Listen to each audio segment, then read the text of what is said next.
Good afternoon. It's Wednesday, the 3rd of September, 2025, just after 1 o'clock. Welcome to UK Column News. I'm your host, Mike Robinson. My co-host today is Brian Gerrish. Welcome to the programme, Brian. Pleasure, Mike. And joining us via live link are researcher and activist Sandi and journalist and peace campaigner Vanessa Beeley. And later in the programme, Brian's going to be reporting on the duplicity of Nick Clegg, censorship, politics, big business, these types of topics. Vanessa's going to be covering the Zionist shadow state here in the UK, and Sandi's going to be taking a look at impact investing and how that's changing the way that we're governed. But we're going to start off with going to China, and Xi Jinping was looking at a huge parade and so on, a major military parade held in Tiananmen Square in Beijing, of course, to mark the 80th anniversary of the end of World War II. I have to say, he said some pretty unpleasant things about Japan in the course of the speech that he gave, perhaps unsurprising in a certain sense, but it is 80 years later. The BBC and other media took the opportunity to present this as a major provocation as China was showing off some of its new weaponry, which, well, does the West have any defense against any of this, Brian? Quite a lot of it. They don't, Mike. The moment it goes into hypersonic missiles, the West's in trouble at the moment. Yeah, indeed. So the event, as I say, was to mark 80 years since Japan's defeat at the end of World War II. Western leaders didn't attend. Vladimir Putin and Kim Jong-un were the guests of honor. And as you can see on screen, lots of new hardware, including the J-15, which is China's new carrier-based electronic warfare jet, which you'll see in a second.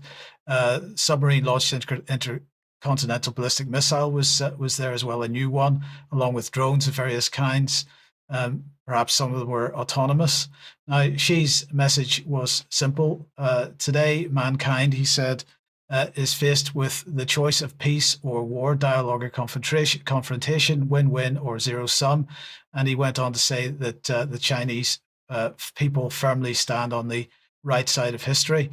I'm sure they probably stand on the left side of history if we consider their politics. But anyway, that's another thing. So, he's sending a message not to mess with China, apparently, by showing off all this hardware. But he's also apparently, at least on the surface, offering the option of dialogue, unlike the West, which is clearly on a non-negotiable path to war, despite the demonstrations from China and Russia of what they have in their arsenals. For example, functioning armies, navies, and air forces. Do we have functioning armies, navies, and air forces? Not entirely. We certainly haven't got a functioning navy, Mike, because we've talked about that in a really bad situation. And of course, the army is not big enough to fight, and the RAF at the moment is just something on the sideline. So UK in a pitiful state. Well, as the war drums keep beating, let's bring the BBC back because with no skepticism whatsoever, they were reporting on Monday that a flight with Ursula von der Leyen on board was disrupted due to suspected Russian interference. The BBC reports that this was according to the European Commission, and they just believed them without any particular challenge at all. They quote an unnamed spokesperson who allegedly said the GPS jamming happened while von der Leyen was about to arrive in southern Bulgaria on Sunday. The plane landed safely, and the spokesperson is allegedly said to have said, we have received information from the Bulgarian authorities that they suspect that this was due to blatant interference by Russia. The Financial Times also got in on this again with no skepticism and also citing unnamed officials, and they reported that von der Leyen's plane had to land at the airport with pilots using paper maps, apparently. Yes, I saw that comment. That was a big shock for the pilots that they actually had to do some work. Yes. The problem is, though, that Flight Radar 24 disagrees with all this.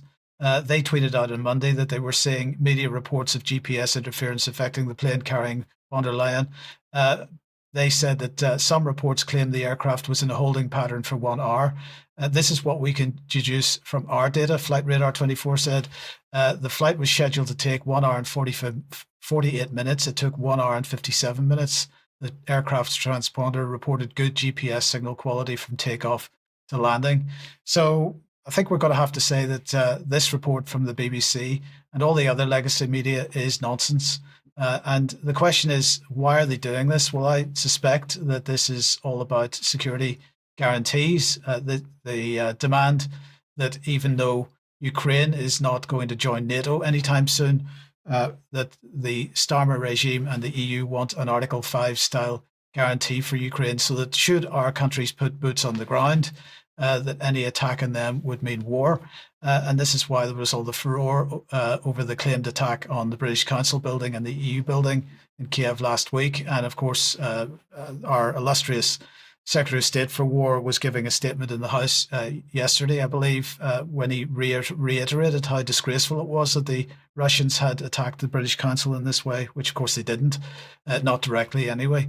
So this fake GPS story, I think, is a continuation of that. Yeah, I wonder, Mike, whether what's actually gone on is aircraft coming close to the conflict zone are getting some interference from whatever electronic warfare systems the Russians are using.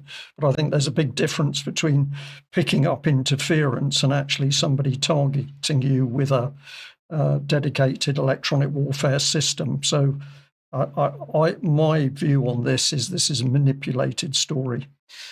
Absolutely. So with all that in mind and the war drums beating as hard as they are, it should come as no surprise then that Le Canard in France is claiming to have seen leaked French government documents which show that French hospitals have been told to prepare for French casualties by March 2026 because of a major war. In fact, not just French casualties, but NATO casualties and so on from other countries. Now, we have to make it clear that Le Canard is considered a satirical magazine, but it also covers serious stuff as well. So you've got to make up your own mind whether this was intended to be satire or whether it's real. It certainly is real as far as the mainstream media is concerned, but I suppose we could, the closest thing in the UK that we can compare this publication to is Private Eye. So the question is, was this satire or was it real? The article says that on the orders of Catherine Vautrin, hospitals must stand ready to receive thousands of soldiers wounded in the event of a generalized armed conflict in Europe. They had received internal documents asking regional health agencies to prepare caregivers for a possible major commitment under the mandate of the General Secretariat for Defence and National Security. Catherine Vautrin has plans to establish medical centres to accommodate patients returning from the combat zones. These centres will have to be located close to bus or railway stations, ports or airports to, quote, enable the rerouting to their home nation of foreign soldiers. And they're suggesting perhaps 100 casualties per day for 2 consecutive months, or 250 patients daily for 3 days at peaks of activities. But it's not clear whether that's per facility or as a whole. As a whole, Brian, for a general conflict, that seems like quite low numbers. I would have said so. And what are they talking about here, Mike? This is the key thing until there's some actual meat on the bones as to what they think is going to happen. But this isn't war against the Russians. This is some sort of game. Yeah, again, it's manipulation here. Yeah. Yes. Now, it should come as no surprise that Ursula von der Leyen, speaking to the FT, claims that Europe has a pretty precise plan for sending troops to Ukraine. There's a clear roadmap, she said, for possible deployments. Security guarantees are paramount and absolutely crucial. So there we have this reiteration of these security guarantees. This is this Article 5 scenario, Article 5 type scenario. She said we have a clear roadmap and we had an agreement in the White House, and this work is going forward very well. So let's just bring her on screen so you can see these words. Security guarantees are paramount. And President Trump reassured us that there will be an American presence as part of the backstop. That's very clear and repeatedly affirmed. Well, they're desperate to get that commitment, Mike, because without the Americans, there is no substance there. Amongst European troops and NATO. Yes, she said that various European capitals were working on plans for a multinational troop deployment and the backstop of Americans. So, I don't quite know what to make of it. But Vanessa, I don't know if you've got any thoughts on that. I know you're certainly not necessarily optimistic about what Russia and China are doing, but the language from them, despite the military parade, does seem to be suggesting that they would prefer to be talking than fighting. Oh, yeah, I mean, I agree. I think, no, my reservations come from how little support they're giving to Palestine currently and the region. But I think as regards negotiations with the US, EU, and UK, I think Russia and China are both perfectly sensible in their approach that negotiations should be first. And negotiations can continue even through military activity, which we've seen from Russia, of course, but not from Ukraine. Yes, thank you for that. Now, you made a comment before the news program about these types of parades, but we'll keep that for extra. And so if anybody's interested in listening to that discussion, you better, and you're not yet a member, you better join fairly quickly. But anyway, Vanessa, let's move on then to back to the UK. And I mean, we're looking at the role of the Zionist lobby in this country. And we obviously had David Miller on the program last week, but it's not just him that is under attack at the moment. No, definitely not. And you talk about the Zionist lobby. This is more about Israel and the Zionist movement. So it's a much bigger complex than only a lobbying industrial complex that Israel deploys against the world, basically. And of course, this comes in the context of ongoing unthinkable genocide in Gaza. We've seen some of the most, and I don't even know how we can keep saying this, some of the most hideous massacres in the last 7 days of children, of aid camps, of refugee tents just being burned to the ground with people still in them, etc. So, the horror, the absolute horror that is being perpetrated by the Zionist regime against the Palestinians in Gaza and the West Bank is something that we should all keep in mind whenever we discuss any of this. But it's my belief now, watching what is going on in the UK, that it's not only a case of potential state capture, but I think what we're now actually seeing is the expansion of a shadow state, which of course is what the British has always deployed against countries like Syria, for example. We talked many times, Mike, about the creation of a shadow state inside Syria to infiltrate and destroy infrastructure and structure institutions within Syria during the regime change war. But effectively, in my opinion, that is now exactly what Israel is doing within the UK. So I want to take the case, a relatively recent case, although it's been ongoing for 2 years. It's now being ramped up against an NHS doctor. I understand she's a trainee orthopedic surgeon also, Dr. Rahmeh Aladwan, who you can go to her X account to follow all of the details on her case. And this is just one section from her pinned post. If my British government, she's a British citizen, wants to let you, meaning the Zionists, do this to their NHS doctor who has 0 patient complaints or disciplinary actions, and let you dictate who gets to practice medicine in Britain, depriving the British public of my care, then so be it. We will never abandon Gaza. So let's dig down into what is actually happening.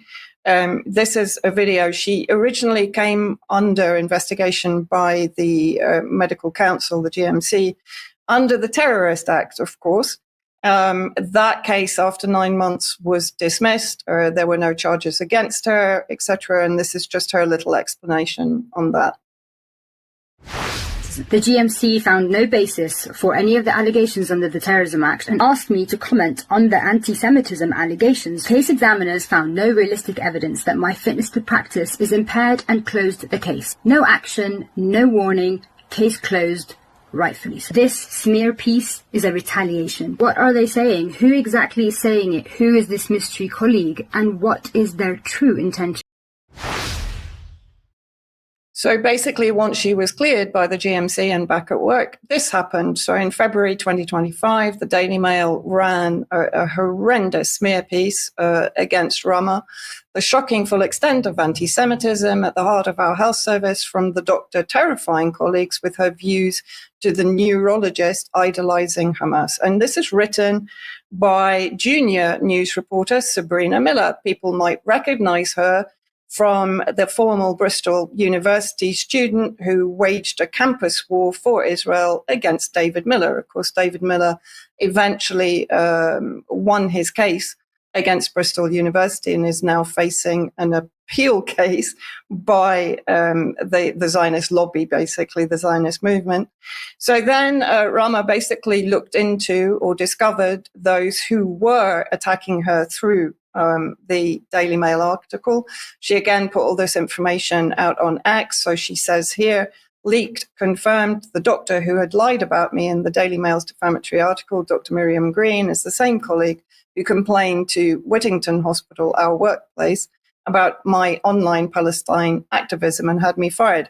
Now, in one video, Rahmeh actually explains what really happened is that she was in tears because of something that had just happened in Gaza that had deeply traumatized her. She'd entered the work staff room, and she had spoken to Miriam Green about it, who had turned tail and said, basically shrugged her shoulders and walked out. And as a result of that, she led this case against Rahmeh. So she then goes on to explain what happened once she'd been doxxed by Dr. Miriam Green, who was her junior on the medical staff. Her private information was shared. A friend and fellow doctor was doxxed the same night. Their private information was shared. I received rape and death threats. We both had to call the police. The police came to her home. They sent me panic alarms and followed up with me for weeks. They transferred me to a hate crime support group. And it goes on from there. So she basically says in this, what is happening in Britain? She alerts us all to what is going on.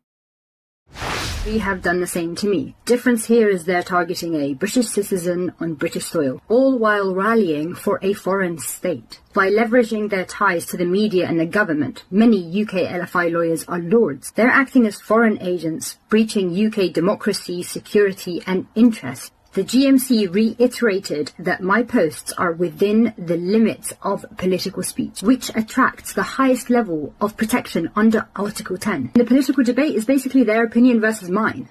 Theirs being in support of the state committing genocide, and mine, which opposes genocide, leading to 9 months of regulatory action. This is what creates an issue in modern-day Britain.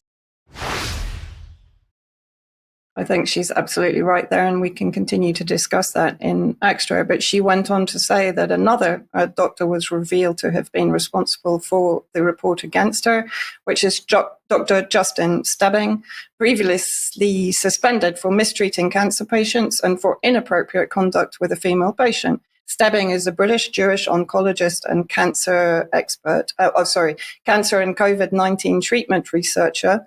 Again, the COVID-19 connection at Imperial College London with a Harley Street private practice. She goes on to point out that the medical practitioner board, the chair of the board, Miss Margaret Obi, called for his erasure from the medical register, stating that he showed persistent dishonesty and no remorse. Sharon Beattie, QC for the GMC, agreed and expressed concerns about an ongoing risk to patient safety due to his persistent dishonesty, which he had attempted to cover up. Yet he avoided being struck off. Why? And as one person responded on the post from Rahmeh, Leila Hamad, who's a Spanish-Moroccan journalist, she said basically because he is protected by government, shielded by lobbies, excused by media, and weaponizing anti-Semitism to silence critics. This is why they are immune everywhere. Again, I agree with this. And then basically what she then went on to explain is regarding Miriam Green, who doxed her and another colleague basically last year. Sorry, I'm getting mixed up with the dates. This is what she has now said about Miriam Green. So part of my now second GMC investigation, so she's now facing a second investigation, and first referral to a tribunal hearing, which could potentially suspend me and revoke my license, is that I doxed Miriam Green, the same Miriam who made sure that in less than 1 month of working with me, I was fired. This is Jewish supremacy, which is Zionism. This is Jewish privilege. This is the double standard. This is Britain. We are occupied. Very strong words, but I second them entirely. And then let's have a look at another organization quickly that is going after Rahmeh. So this is the Campaign Against Semitism organization in the UK. I was speaking to David Miller about this morning because they've also now joined in on the attack against David Miller for the second appeal case. They're trying to take a private case against David Miller to add to his burden of Zionist movement persecution, basically. Now, the odd thing is, Mike and I were talking about this morning. On the website, the only two representatives that you see are Gideon Falter on the left and Stephen Silverman on the right. There are no other employees listed on the Charities Commission. Also, there are no trustees, no directors listed. And David told me through his research that he's discovered that they've been given special dispensation to not expose their directors on the Charities Commission website. Extraordinary. So David, back in, I think this was 2024, he wrote an article about Gideon Falter campaign against anti-Semitism, instruments of the Zionist entity. So the CAA is a covert instrument of the foreign policy objectives of the illegitimate and genocidal Zionist regime, working in the UK, of course, and it should be shut down. They're receiving massive funding from basically organizations within the Zionist movement in the UK. And all this while, of course, the Palestine Action Group is being prescribed as a terrorist organization. And we still have now 24 Palestine Action young people in jail facing trial, but they're in jail and undergoing sort of Abu Ghraib style detention, an anti-genocide protester in British jail. And if we look at what she actually says in the article, in August 2024, heavily armed police arrested me and one other person. She says basically they came in the first time with guns, flying a drone above our heads while we were completely unarmed and in our pajamas. She was let go and arrested again 4 months later. Police surrounded me in my bed while I was sleeping and naked, breaking down my front door and destroying my bathroom. In another brutal example, 30 police officers entered a family home to arrest one person. We were all detained in specialist counterterrorism units around the country, although the terrorism charge has been dropped. Oh, sorry, can I just go back to that for a second? They're interrogated multiple times a day and experience sleep deprivation with lights kept on 24 hours a day with no windows. They initially had no contact with loved ones and were kept in isolation for up to a week before being remanded in prison. I mean, me personally, I just find this absolutely horrifying. The contrast between how real criminals who happen to be protected by the Zionist movement are being let off scot-free, while those that are protesting genocide, defending the Palestinians, are held in conditions that can be compared to Abu Ghraib.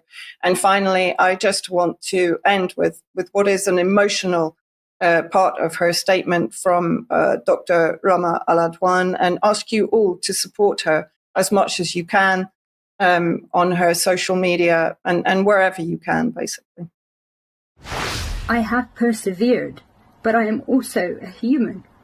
It has not been easy.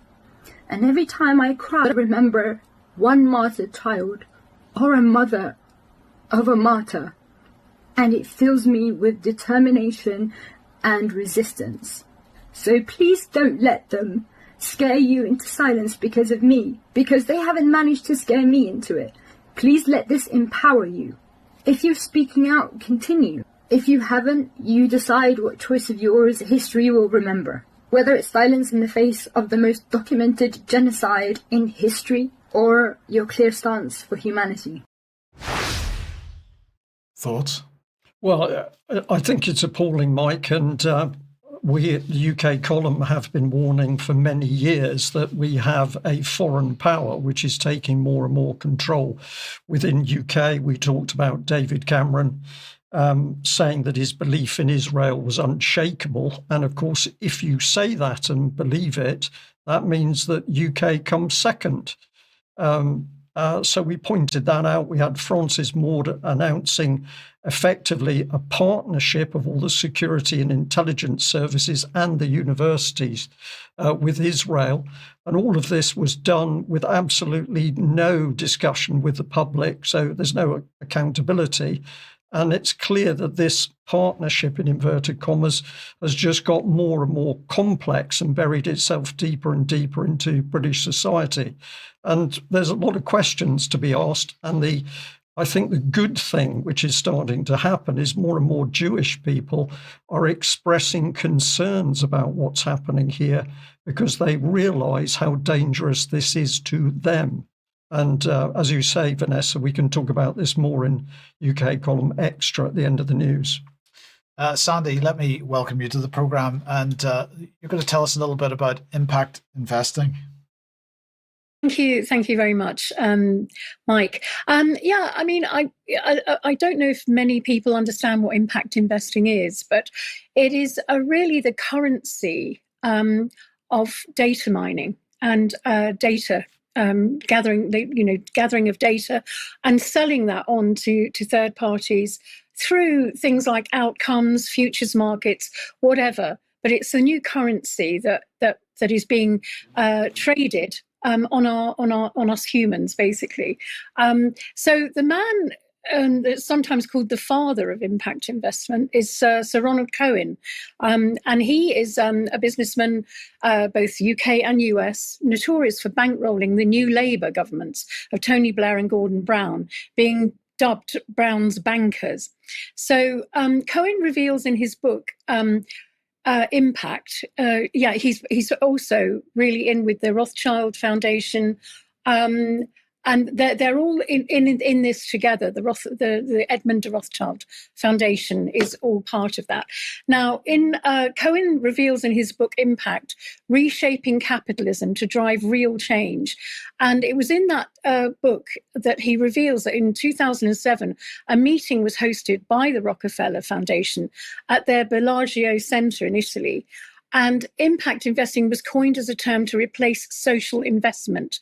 The Rockefellers' private estate in Bellagio, we mustn't forget, is the same place that gave birth to the Club of Rome in 1968, which was again behind the Earth Summit and everything that comes with the SDGs. Brown himself is now a trustee of the Rockefeller Foundation. And let's not forget that in 1999, he sold 395 tons of UK gold reserves for a song. And that's not to be forgotten. Now, Tony Blair is his partner in crime, obviously. And he, shortly after resigning from British politics in January 2008, Blair joined Rothschild Associated Business JP Morgan Chase in a senior advisory capacity, earning $2.52 million a year. So he was on the Business Council of the World Economic Forum, was a board member of the United States China Business Council, and in 1997 received the American Jewish Committee's National Human Relations Award. Now, Cohen is also involved in the World Economic Forum, the West's Global Shapers Project, led by Schwab, and his colleague David M. Rubenstein of the Carlyle Group.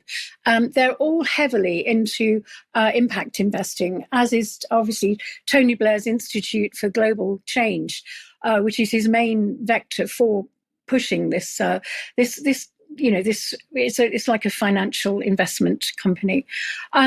Now, the godfathers of the Great Reset, the Rothschilds, are openly involved in impact investment, both through the asset management division of Rothschild & Co., with its social impact investment fund. And in Israel, impact investing has enjoyed rapid growth in recent years, doubling from an estimated 130 million in 2016 to 260 million in 2018. Aiming to build the Israeli impact investment ecosystem, the Edmund de Rothschild Foundation, in partnership with the Jewish Funders Network, and I think we've got a slide on that, launched last year the Matching Grant, a $1 million matching grant initiative.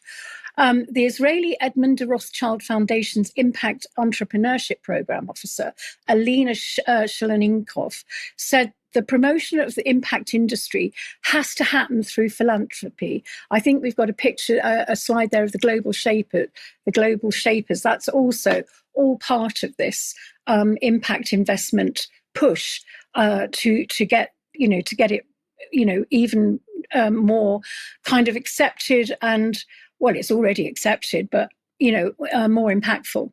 The impact investment is totally reliant on we've got on the Sustainable Development Goals, whose acceleration has been officially pushed by the WEF, which is a kind of Zionist proxy, really, since 2019. The real power lies not in the goals themselves, but in the technical indicators and algorithms that measure progress towards these goals. Now, a lot of it is done through philanthropy, and we've got these NGOs, creating change through family philanthropy, and I'll be going into that a little bit later with the Guerrilla Foundation, which I'll be covering after this. So this, the 17 goals are really the driver for impact investing. They act as a covert legislation.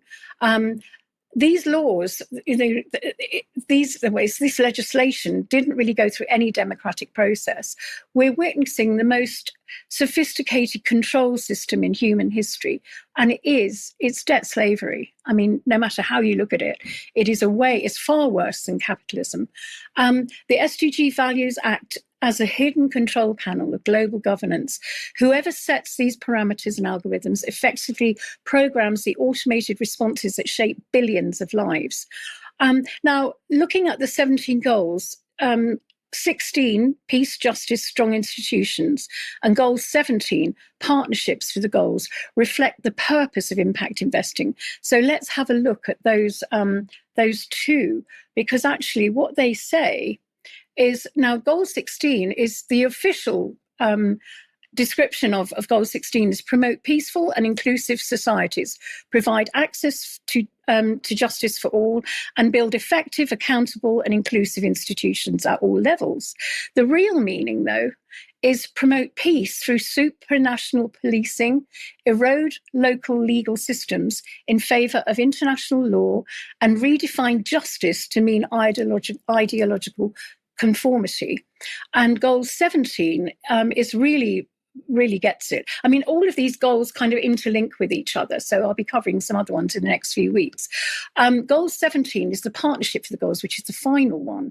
And the official description is strengthen the means of implementation and revitalise the goal partnerships for sustainable development. But the real meaning is cement the public-private partnership model where unelected corporations, banks and NGOs dictate policy globally, bypassing democratic accountability under the banner of cooperation and safeguarding. So that's a quick sort of resume of how these goals link up really with impact investing and what it really means to us as human beings, because it is a whole slavery system built on these financial instruments. Back Sandi, to you. Thank you. Thank you for that. And as you say, later on, we'll be looking at the Guerrilla Foundation as just one example of impact investing in action. But Brian, let's move on then and have a look at Nick Clegg. Has he been speaking out again recently? Well, unfortunately, he has. And I've got to say, Sandi, lovely segue, talking about public-private partnerships. We're not too sure what is political, what is big business, and up pops Nick Clegg. And of course, he gets massive coverage in the BBC article. Let's pull this apart. This is the headline. Clegg accuses Vance of hypocrisy over free speech criticism. So when we see Clegg here, what are we dealing with? Because yes, he was a politician, deputy prime minister, but then he disappears off to work in America. Why has he been given all this street cred by the BBC? Let's have a listen to what he actually says. And it's quite amazing. I cannot stand the rank hypocrisy of senior right-wing American politicians flying first class or by private jet over the United Kingdom and declaring that somehow there's excessive censorship in the UK and then flying back to the US to basically intimidate and bully and cow their own opponents. So pretty strong language. You would think that he's on a squeaky clean slate here, but not quite. He goes on to say that the behaviour of many in the Trump administration is flagrantly contrary to American principles of free expression. So this is the Brit. He's worked in America for a few years, and he's now going to stick his oar into the pond in order to tell the Americans how to conduct their business. The Clegg arrogance is clearly still there. He went on to say that the UK is over censorious online, and he cited the police making 30 arrests a day for offensive posts. But it goes on still. Part of the definition of living in a free society is that you can say things that are offensive and other people which other people violently disagree with. He says that over-censoring offensive but legal speech actually empowers figures like Nigel Farage, who will get more of a hearing the more imprecise the boundaries are. So he's deep into politics. He's come back in from nowhere. Then he sticks the knife in with this one, which I'm sure you'll enjoy, Mike. Age verification rules in the Online Safety Act aimed at preventing young people from encountering harmful content do not go far enough. So this man absolutely jumping in to ensure that this pernicious act is going to be used for even further clampdown on free speech. Let's look at a little video clip now of Clegg in action from 2014. Let's see how this man performed. Go get him. Go on, Cleggy.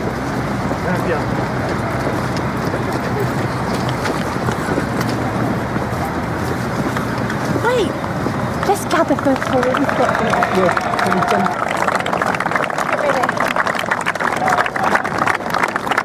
Go around the other side, son. Let's get the dog in the photo. There's a dog already in the photo.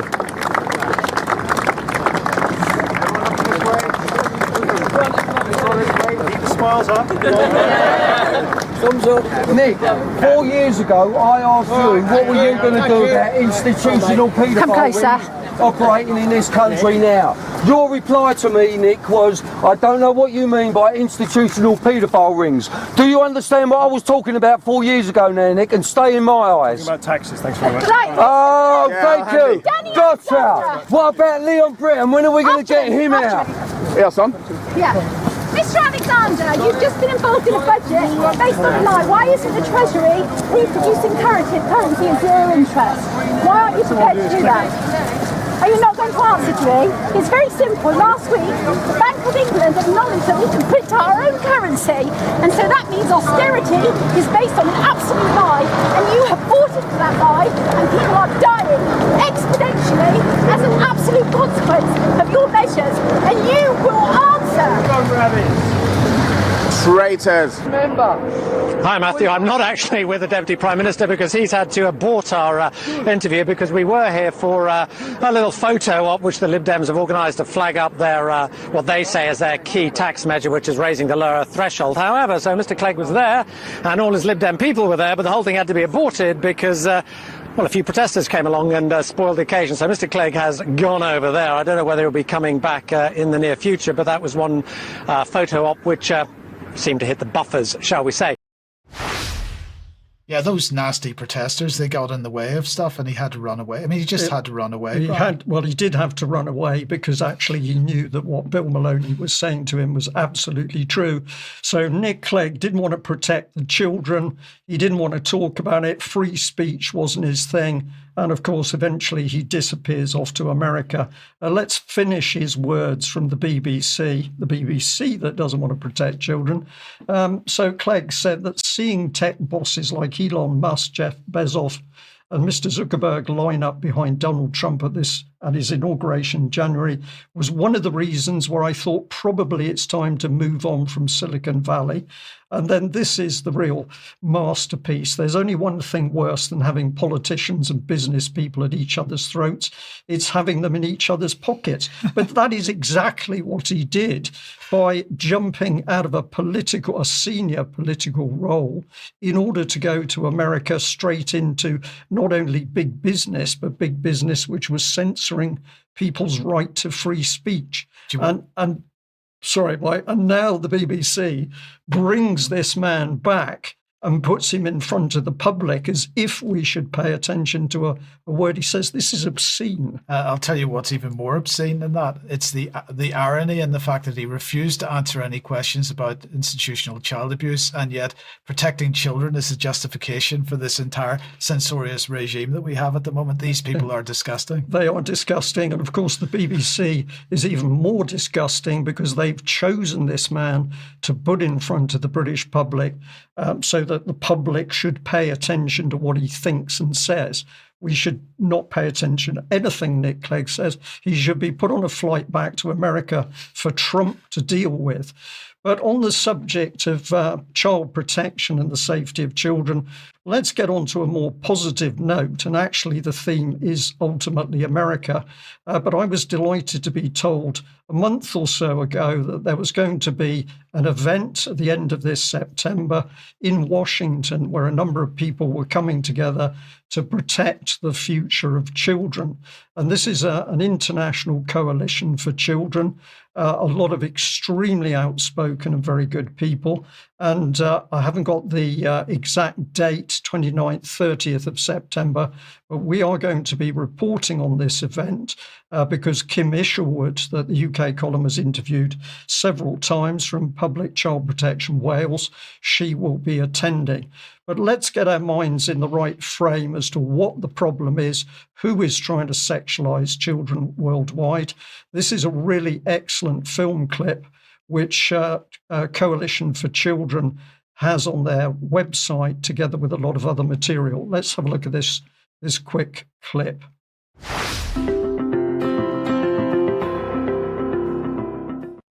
In this film, the term Comprehensive Sexuality Education, or CSE, does not refer to sex education programs in general, but rather to a specific form of graphic sexuality education.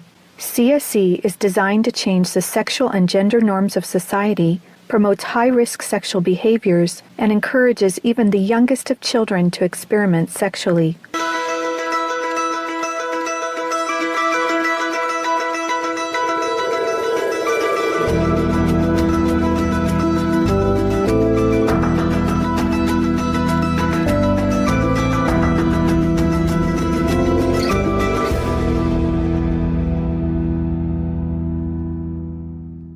This is definitely an attack on healthy family life. It will affect your economy. It will affect your child rearing. It will affect your education system. This has horrified a lot of people in South Africa. And the tool that is being used, the weapons that are being used, is comprehensive sexuality education. As president of the American College of Pediatricians, I am deeply concerned about comprehensive sexuality education for 4 reasons. First, it sexualizes children.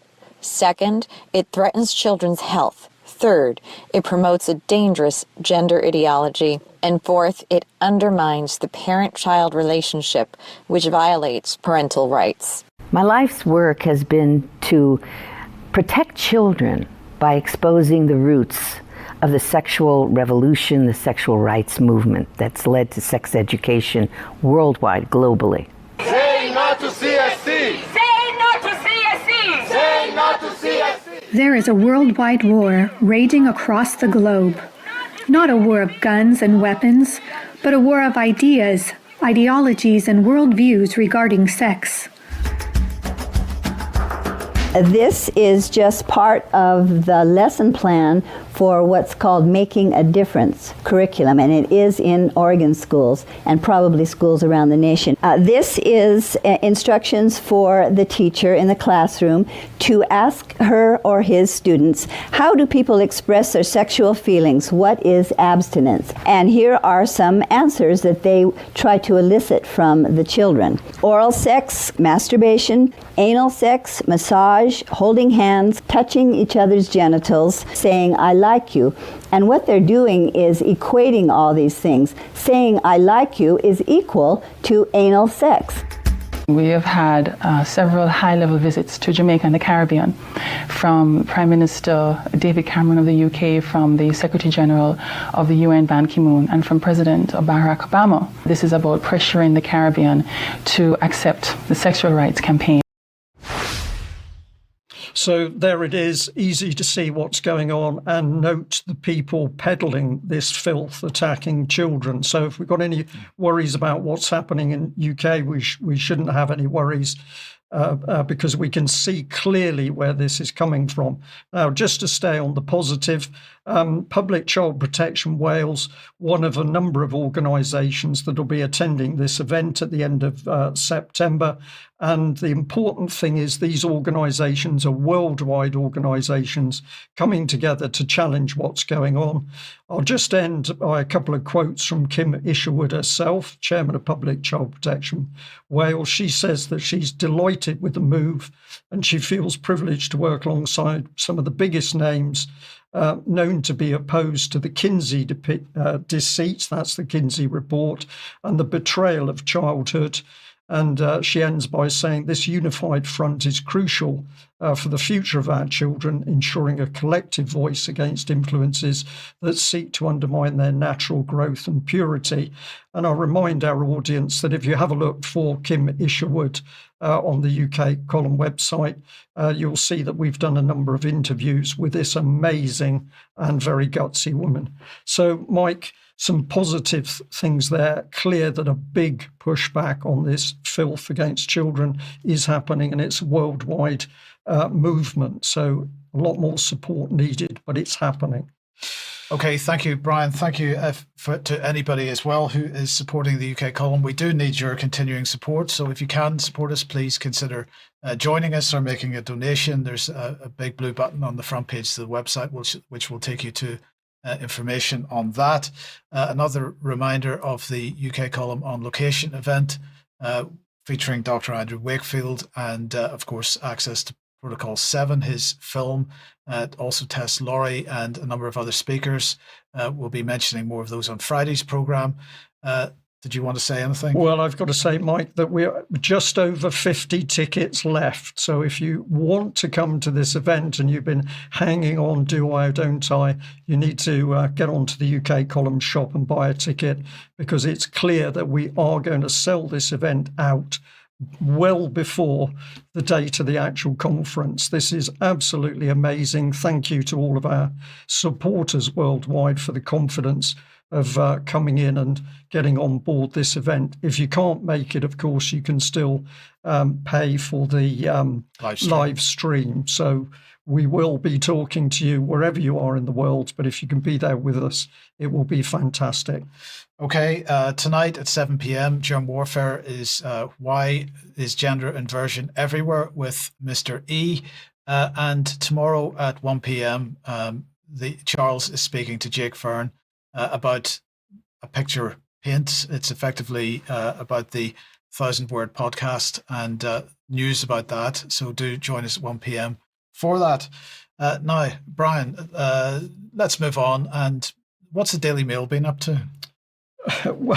Well, the Daily Mail has produced an article which, in my mind, is absolutely designed to ramp up the angst and the unhappiness that's in people's minds at the moment, particularly as we see the police arresting people for making comments on social media.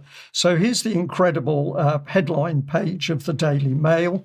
Another day in Starmer's socialist utopia. Then it's talking about the bond markets, but then it quickly gets on to police arrest of the Father Ted writer, Graham Linehan. And it then asks, when did Britain become North Korea? Now, the amazing thing about this article is that Martin Beckford, the Daily Mail policy editor, apparently has no idea where all the mad policies have come from, and yet the UK Column has been tracking all of this over years. So this is a little video of the article. It's the only way I can get the actual scale of it. But as you're scrolling through all these people who've been effectively attacked by the police and imprisoned or questioned or arrested as a result of social posts, this is all presented to the public in a very glossy, childish way, in my opinion, designed to ramp up the angst that the public already fear.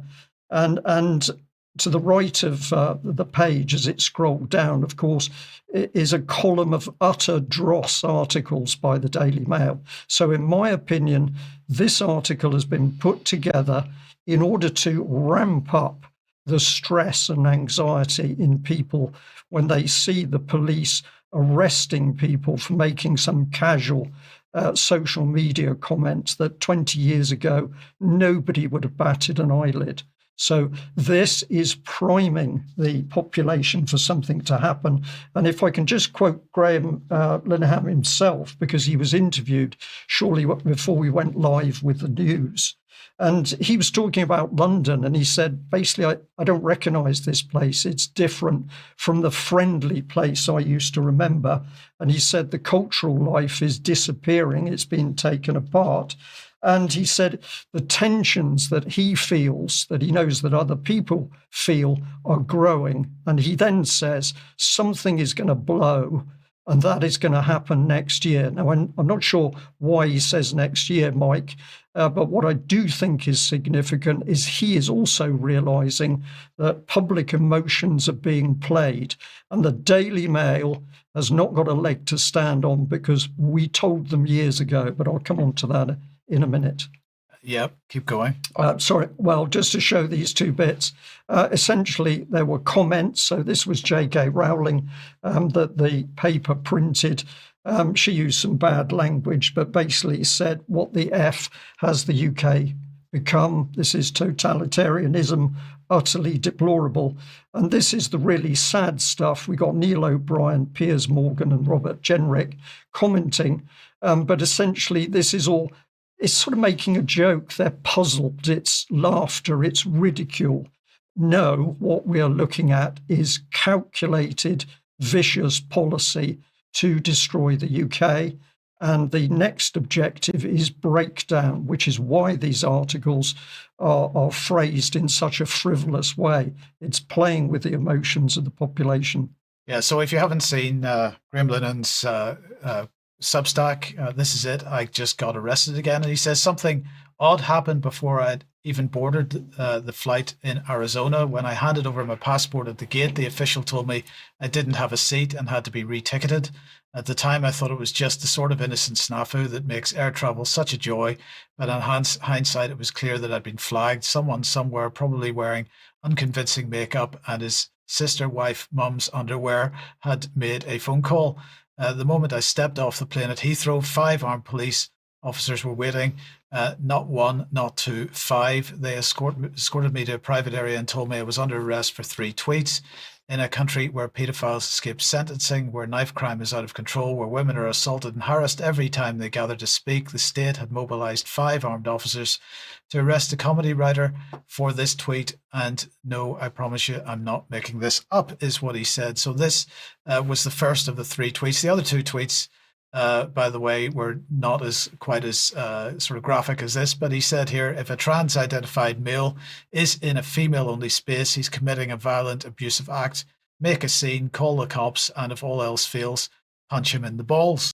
So that's what he said, and for that, the 5 officers with guns picked him up when he got off the plane. Now, for their part, the Met Police claim that this that it's normal that police in airports are armed. They didn't seem to say very much about the fact that the need for 5 of them to be there. But anyway, Linehan got the usual treatment. Belt, bag, and other devices were confiscated. Linehan and electronic devices were confiscated. He was seen by a nurse while at the police station, and then he was taken to hospital because of high blood pressure. He was then released on bail with a single condition. So that single condition is he's not allowed to use Twitter or X, as it likes to be called these days. So that's the only bail condition. Now, he went on then to say, I'll just bring this on screen. He went on to say the civility of individual officers doesn't alter the fundamental reality of what happened. I was arrested in an airport like a terrorist, locked in a cell like a criminal, taken to hospital because stress nearly killed me, and banned from speaking online, all because I made jokes and upset some psychotic cross-dressers. Now, Wes Streeting, the Health Secretary, has waded in with the BBC this morning on this and basically said well, what did he say? Ministers need to look at laws concerning online speech. He was concerned that there was a bit of overreach or something, more expectation on the police, and because of that, they're under pressure and maybe doing the wrong things. And he was also talking diluted the focus and priorities of the public. That's obviously something we need to look at. And he said it's very easy for people to criticize police who are only enforcing the laws that are being passed to them by MPs. Well, part of the problem here perhaps is that those laws are so vaguely defined that the police are basically left to make things up as they go along, and they're clearly making the wrong decisions. If that's what they're doing, perhaps it's much more likely that they're making the right decisions, or at least the decisions that they're being told to make in the first place, because there's clearly a lot going on behind the scenes here, Brian. I think that is the way round, Mike. The loose definitions are to allow abuse of powers. In my opinion, that's what it is. But let's come back to the Daily Mail, and we'll pop this image up on screen. Where are we? Here we are.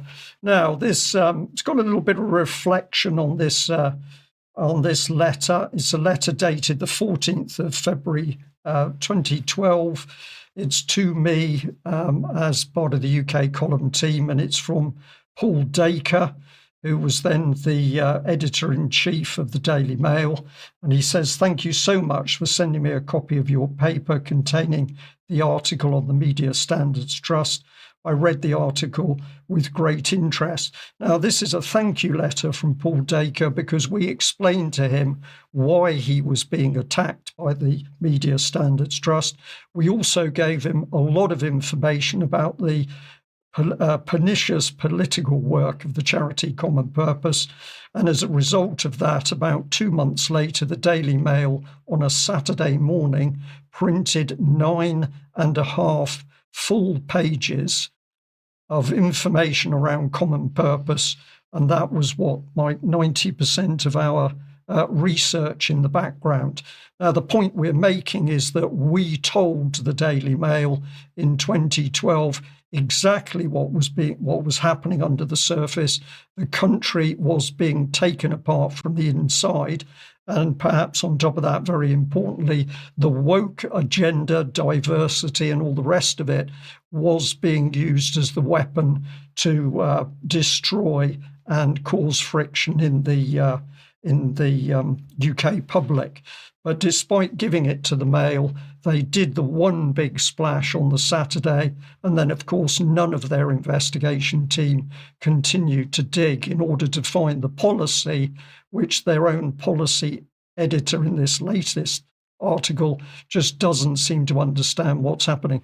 I'm going to use the word pathetic, Mike. I find this utterly pathetic, and I wonder whether it's because the policy editor has brought in Sun standards, the Sun newspaper standards, to the Daily Mail, that we're seeing this crass situation with the reporting. We'll talk more about that in extra as well. Certainly will. Sandi, let's welcome you back and tell us about the Guerrilla Foundation. Well, I stumbled across this when I was looking into impact investing, and it's an interesting website, the Guerrilla Foundation, because they're talking about a new form of philanthropy. It's Generation X. A lot of the people who are involved in this website have never worked. They're immensely rich. A lot of their funders are, and I'll go into some of the. A lot of them are literally rich kind of. I think they've inherited a lot of money from their grandparents, their parents, and so on. And they're pushing away the whole idea of old philanthropy. So I just thought that the mission statement that they had, the language they use, is hilarious. Well, it's woke, but it says the dinosaurs that cling to power: Whitosaurus, Plutosaurus, Machosaurus, and Stratosaurus. Time for meteoric extinction and cultivation of new forms of democratized giving. Let's not confuse plutocracy with philanthropy, and philanthropy with real love of mankind. The world, life, and consciousness itself is unfathomably queer. steeped in paradox and uncertainty, and there are too many things to name: ideas, quests, journeys, and pursuits. Perhaps these words give you a taste of who we are and where our hearts beat. Let no amount of words substitute a real relationship. So let's meet. These are simply some of our emergent visions, ever unfolding and interacting with the dreams of the little earthlings who have not yet been taught what to dream. So I'm assuming we are the little earthlings that they are saving in their, in their philanthropic quest. So anyway, basically, I mean, I will just read you what the guy in charge of this is Antonis Schwartz. He's an activist, philanthropist, and impact investor of Greek-German descent and driven by the ideas laid out in the Guerrilla Foundation's mission. He has used his inherited wealth that originated from the selling of pharmaceutical company Schwartz Pharma to support a variety of social causes since 2011. In 2013, Antonis co-founded VuliWatch, a Greek parliamentary monitoring organization that claims to increase political accountability. He also co-funded the Center for Sustainable Finance at the University of Zurich, and in his free time, he enjoys skateboarding and playing Magic in the Gathering. I don't know what that is. For you can find out more about his work on the website, Good Move Initiatives. Well, interestingly, I looked at it, and that he also is involved in something called resource generation. And again, it organises young people 18 to 25 who, with access to wealth and class privilege in the US, to become transformative leaders working towards the equitable distribution of wealth, land, and power.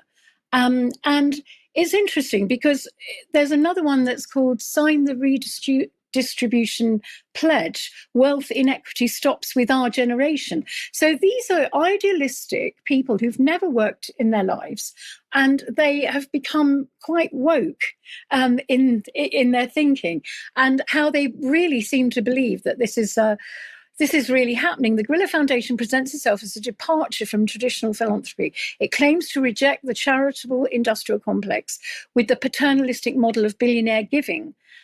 Quoting Peter Buffett's sharp critique that as more lives and communities are destroyed by the system it creates, vast amounts of wealth for the few, the more heroic it sounds to give back.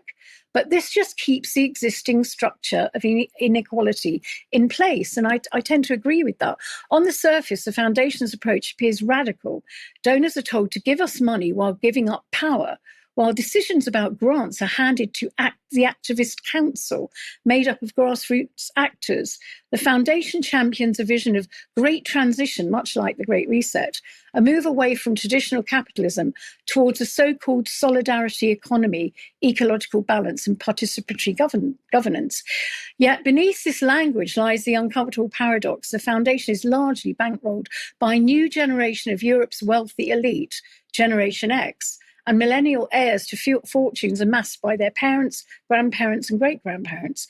These individuals who, by their own admission, have never worked in the traditional sense, yet now position themselves as the vanguard of reinvented communitarian capitalism.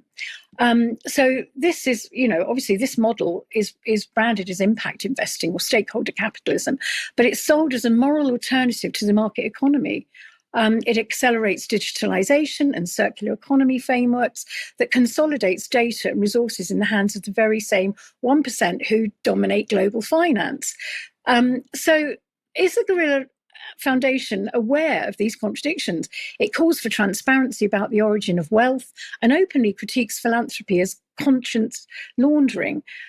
But here lies the central problem. It's all wrapped up in the language of guerrilla activism or sustainability, and it continues to insulate the wealthy from deeper accountability. It's just, wealth is not being dismantled, it's being rethemed. The system is not overturned, but it's being rebranded. It dreams of a world in which philanthropy itself becomes obsolete. So, it's really a kind of a camouflage of this elite system that we have anyway. Now, I just flagged up a few of the people who actually are helping Guerrilla Foundation. And of course, you've got Millionaires for Humanity. And I've got another slide. There's the Edge Funders Alliance, Impact Investing, all of these. There's LEAP. Do look these up. I don't think we've got too much time to go into it in general. But then you've got the Millionaires for Humanity, who also are saying, we want a rebranding of this philanthropy. So I just want to tie this in with the goals again. And they talk a lot about climate action in this. So the real meaning, goal 13 is climate action. Take urgent action to combat climate change and its impacts. The real meaning is use the climate crisis narrative to justify extreme restrictions on energy, travel, diet, and personalized freedom, while diverting trillions to climate finance schemes benefiting corporations, impact investors, banks, and billionaires who created the problem. And that's the way it is. Absolutely. Okay. Well, I'm just going to say, Sandi, thank you very much for that. It's amazing research from yourself and Ben now focusing in on this idea of a revision of philanthropy in order that these immensely wealthy people make even more money. But a lot to talk about this. Yeah, but we are absolutely out of time for now. So we're going to finish there. I'm going to say we'll be back in a few minutes if you're a UK Column member for UK Column News Extra. If you're not a UK Column member, please consider joining us. As I said earlier, we do need your support, and you can then join us for Extra as well. But enjoy Germ tonight, the interview tomorrow, and we'll be back at 1 p.m. on Friday with more news. See you then. Bye-bye.